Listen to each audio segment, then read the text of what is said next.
Hello guys, कैसे हैं आप सब लोग। मैं फिर से लेके आया आपके लिए ट्रेंडिंग वीडियो। इस वीडियो में जानेंगे हम कुछ रोमांचक फैक्ट्स के बारे में जो बहुत ही इंटरेस्टिंग होने वाले हैं, तो बने रहिए इस वीडियो में। तो चलिए बिना टाइम वेस्ट के स्टार्ट करते हैं।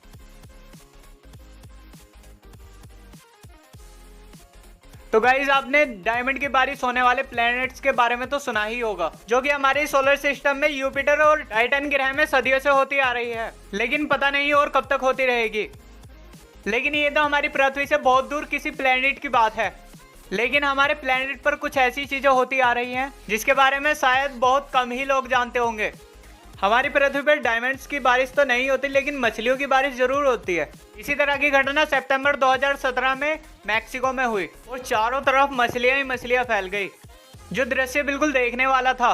हमारी पृथ्वी पर एक ऐसी भी जगह है जहां पर 2-4 साल में नहीं बल्कि साल में 1 या 2 बार वहां पर मछलियों की बारिश होती है।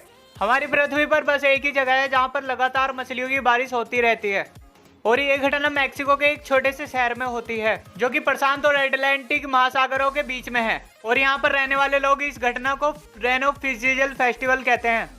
यहाँ के लोग इसके पीछे साइंटिफिक एक्सप्लेनेशन से धार्मिक या रिलीजियस एक्सप्लेनेशन को ज्यादा प्रेफर करते हैं, जो कि 18वीं सेंचुरी की बात है। उस समय यहाँ के लोगों की आर्थिक स्थिति बहुत ही खराब हो चुकी थी। इसके कारण हंडवाड़ा के लोगों को जिंदा रहने के लिए खाना तक नहीं मिल पा रहा था और लोग भूखे मर रहे थे खाने के कारण। तब यहाँ के एक कैथोलिक प्रीस्ट फादर सुबीरामा होंडुरस के लोगों की यह हालत देखकर बहुत ही चिंतित हो गए, और इस मुश्किल परिस्थिति में उन्होंने भगवान से लगातार 3 दिनों तक प्रार्थना की। और इसके बाद होंडुरस में घने बादल छा गए। तब पहली बार के लिए वहां पर मछलियों की बारिश शुरू हुई। यह आज से 200 साल पहले की बात थी, और तब से लेकर आज तक होंडुरस में यह घटना हर साल होती आ रही है। इस घटना की सच्चाई को पता करने के लिए 1970 में नेशनल जियोग्राफी की एक टीम ने होंडुरस में जाने की सोची, और वहां जाकर देखा उन्होंने जितनी बातें सुनी थी सारी सच साबित हुई। ऐसी घटना सिर्फ होंडुरस में ही नहीं बल्कि कई जगह पाई गई है, जैसे सिंगापुर। कहा जाता है सिंगापुर में सबसे पहली मछलियों की बारिश 1861 ईस्वी में हुई थी। बारिश सिर्फ मछलियों की होती है ऐसा भी नहीं है, जैसे मछली और मेंढक की बारिश पृथ्वी की कुछ कंट्रीज जैसे कि जापान और ऑस्ट्रेलिया में देखा जा चुका है। दरअसल मछलियों की बारिश जैसी घटनाएं टोर्नेडो या बवंडर के कारण होती है। जब यही टोर्नेडो किसी समुद्री इलाके से गुजरता है तो वहाँ का पानी इसी टोर्नेडो का आकार लेकर उसी तूफान में तेजी से घूमती रहती है। इसकी रफ्तार बहुत ही ज्यादा होती है। ये मान लो बिल्कुल ऐसा होता है जैसे समुद्र से सीधा आसमान में कोई पाइपलाइन फिट कर दी गई हो, और वो पाइप पानी और पानी से जुड़े सभी चीजों को आसमान में ऊपर की ओर ले जा रहा है। और तो और इस बवंडर में इतनी ज्यादा शक्ति होती है कि पानी में रहने वाले मछली और मेंढक जैसे जीवों को भी हवा के साथ उड़ा के ले जाती है। जो भी चीजें समुद्र से उठाई जाती है वह आसमान में उड़ती रहती है, तब तक जब तक हवा की धीमी गति नहीं हो जाती है। और समय के साथ जब भी हवा की गति धीमी होती है तो ये बवंडर जहाँ भी रुकता है वहीं पर ही मछलियों की बारिश होती है। तो इत्तेफाक की बात है कि कभी कभी हो गया, लेकिन होंडुरस में हर साल ऐसा क्यों होता है? तो साइंटिस्टों का कहना है होंडुरस से अटलांटिक महासागर की दूरी सिर्फ और सिर्फ 200 किलोमीटर की है। तो जो भी जल स्तर या बवंडर यहाँ से होंडुरस की तरफ जाता है वो होंडुरस में जाकर ठहर जाता है और मछलियों की बारिश होती है। लेकिन हर साल एक ही जगह हर बार बारिश होना कुछ अजीब नहीं लगता? आपको क्या लगता है, ये धार्मिक या साइंटिफिक? नीचे कमेंट में जरूर बताना। आगे चलते हैं नेक्स्ट फैक्ट की तरफ। इनसे मिलिए, इनका नाम है शकुंतला देवी, वर्ल्ड की सबसे इंटेलिजेंट लेडी। इनका नाम Guinness book of world record में मानव कंप्यूटर होने का खिताब दर्ज है, और इन्हें गणित की वंडर वुमेन भी कहा जाता है। बात 18 जून 1980 की है, जब शकुंतला जी को एक शो के दौरान 13 अंकों की 2 संख्याएं दी और उनकी गुना करने को बोला, तो उन्होंने केवल 28 सेकंड में इसका सही उत्तर देकर पूरी दुनिया को चौंका कर रख दिया। इनका जन्म 4 नवंबर 1929 को बेंगलुरु में हुआ। इनकी प्रतिभा को देखते हुए सन 1982 में इनका नाम Guinness book of world record में शामिल किया गया। इनकी मृत्यु 21 अप्रैल 2013 को द ग्रेट बैंगलोर हॉस्पिटल में हुआ, जो कि बेंगलुरु में है। इनके नाम एक फिल्म भी बनी हुई है जिसका नाम है शकुंतला देवी, जो कि अभी 2020 में रिलीज हुई है, जिसके निर्माता विक्रम मल्होत्रा हैं, और इसमें रोल किया है विद्या बालन ने, जो शकुंतला देवी का रोल निभा रही हैं। यह फिल्म रिलीज हुई थी 31 जुलाई 2020 को। इसको सोनी पिक्चर्स के द्वारा रिलीज किया गया।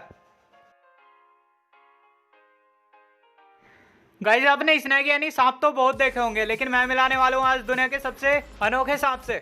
तो ये है वो स्नैक जिसका नाम है पाइथन, जो दक्षिण अमेरिका में पाया जाता है। इनकी शिकार करने की क्षमता इतनी तेज होती है कि 5 मीटर की दूरी से ही अपने शिकार को खींच लेते हैं।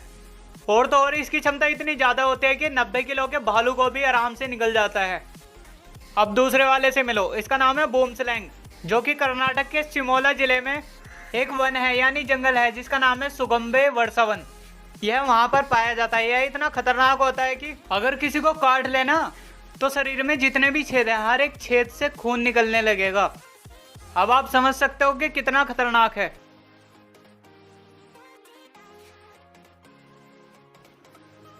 गाइस आपने नॉर्मली बंदर तो बहुत देखे होंगे, लेकिन मैं बात करने वाला हूँ आज सबसे अनोखे और सबसे अजीब बंदर की। तो मिलते हैं अपने छुटकू से। यह है सबसे अजीब और सबसे अनोखा बंदर जिसका नाम है पिग्मी मार्मेट। यह सिर्फ 12 से 15 सेंटीमीटर का होता है और इसमें वजन ओनली 100 ग्राम होता है। अगर इसकी एज लिमिट यानी जीवन काल की बात करें तो ओनली 12 साल तक जीता है और इसके अंदर गर्भधारण 134 दिन में हो जाता है और यह दक्षिण अमेरिका में पाया जाता है। गाइस आजकल के टाइम में जब भी हमारे सर में दर्द होता है तो हम क्या करते हैं, ज्यादा से ज्यादा या तो पेन किलर लेते हैं या कोई और टैबलेट लेते हैं। लेकिन अगर पुराने टाइम की बात करें यानी कि अब से 200 साल पहले की, तो उस टाइम पे तो टैबलेट थी भी नहीं। तो पुराने जमाने में दर्द को ठीक कैसे करते होंगे मैं बताता हूँ। पता है क्या होता है, एक पतीला लेते थे, पतीले में जिस भी इंसान के सर में दर्द है इस पतीले को उसके सर में डालते थे और किसी पक्की जगह पर रखकर उसके सिर में हथौड़ा मारते थे, जोर से नहीं आराम से, जिससे उस पतीले में झंझनाहट पैदा होती थी और सर का दर्द बिल्कुल ठीक हो जाता था, जिसको वाइब्रेशन थेरेपी कहते थे। लेकिन यार मैं तो ये सोच के परेशान हूँ, जब भी वो हथौड़ा मारते थे अगर हथौड़ा थोड़ा जोर से लग गया तो बच्चे को बैंड बच।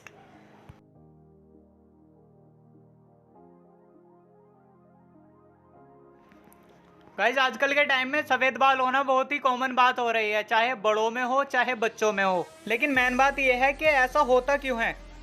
सबसे पहले तो खान पान की समस्या से बाल समय से पहले ही सफेद हो जाते हैं, जिससे विटामिन बी, आयोडीन, कॉपर और आयरन जैसे तत्वों की वजह से यह समस्या अक्सर होती रहती है। कुछ लोग बोलेंगे कि हमारा खान पान तो सही है लेकिन हमारे क्यों हो रहे हैं, तो उनके लिए बता दूं, जो लोग छोटी छोटी बातों पर तनाव ले लेते हैं उनके बाल उम्र से पहले ही सफेद हो जाते हैं। सफेद बाल काले करने का कोई इलाज नहीं है तो भाई डाई ही करा लो। गाइस आपने नॉर्मली उल्लू तो देखा ही होगा, जू में या पेड़ पौधों पर बैठा हुआ, लेकिन मैं मिलाना चाहता हूँ आपको दुनिया के सबसे छोटे उल्लू से। इसका नाम है ELF। दुनिया में पाई जाने वाली उल्लुओं की सबसे छोटी प्रजाति यही है। इसकी लंबाई ओनली 5 इंच होती है और इसका वजन सिर्फ 31 ग्राम होता है। यह साउथ वेस्टर्न यूनाइटेड स्टेट में पाया जाता है। उल्लुओं की प्रजातियां अभी तक 200 पाई जा चुकी हैं और एक सामान्य उल्लू अपनी गर्दन को 270 डिग्री तक घुमा सकता है। और तो और ये कभी झुंड में नहीं चलते यानी कि एक साथ नहीं चलते, इन्हें अकेला रहना पसंद है। ये एक बार में 14 अंडे देते हैं। गाइस आपने जैक फ्रूट तो देखा ही होगा और खाया भी होगा, जिसे हिंदी में कटहल कहते हैं। लेकिन मैं दिखाने वाला हूँ आज दुनिया की सबसे बड़ी कटहल, जिसके ऊपर कैसा रिएक्शन करते हो आप वो आपके ऊपर बात है। और अगर इसके वजन की बात करें तो 51 किलो 400 ग्राम वजन है इस कटहल में। इसी के साथ की एक और कटहल थी जिसका वजन था 52 किलो 300 ग्राम, लेकिन किसी वजह से वह फट गई और उसे नहीं रखा जा सका। अब तक की उगाई गई कटहलों में 42 किलो 700 ग्राम वर्ल्ड रिकॉर्ड था, लेकिन केरल में उगाई गई इस कटहल को वर्ल्ड रिकॉर्ड में दर्ज कराने की बात चल रही है। इसे केरल के कोल्लम जिले में उगाया गया है। गाइस इन्हें देखो, ये है टर्माइट, जिसको हिंदी में दीमक कहते हैं, जो अगर लकड़ी में लग जाए तो लकड़ी को अंदर से बिल्कुल खाली कर देते हैं। लेकिन जहां पर दीमक लगी हुई है उसके आसपास अगर तुम तेज साउंड बजाते हो तो दीमक 3 गुना ज्यादा से लकड़ी खाना स्टार्ट कर देगी। तो आगे चलते हैं नेक्स्ट फैक्ट की तरफ।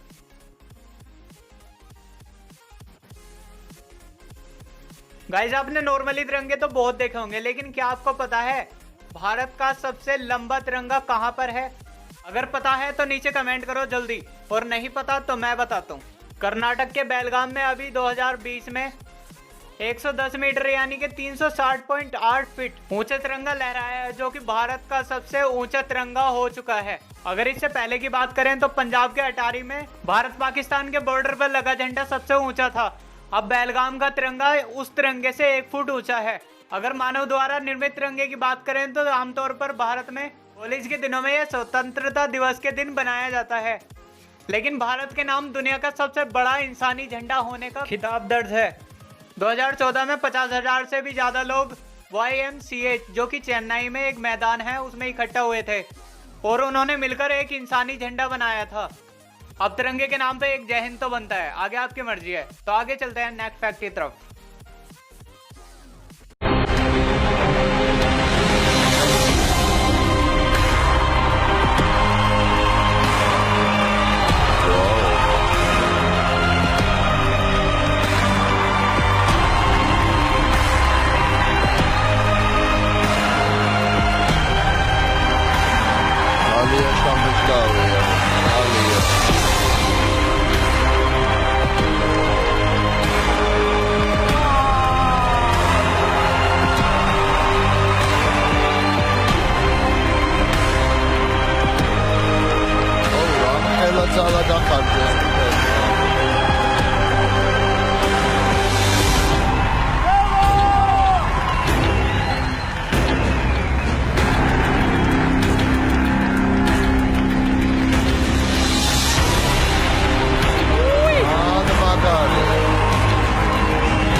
तो गाइज आपको ये वीडियो कैसी लगी नीचे कमेंट में लिख के जरूर बताना।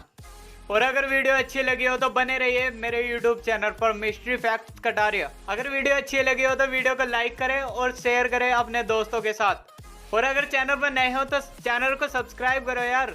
तो गाइज फिर मिलते हैं नेक्स्ट वीडियो में, तब तक के लिए बाय गाइज।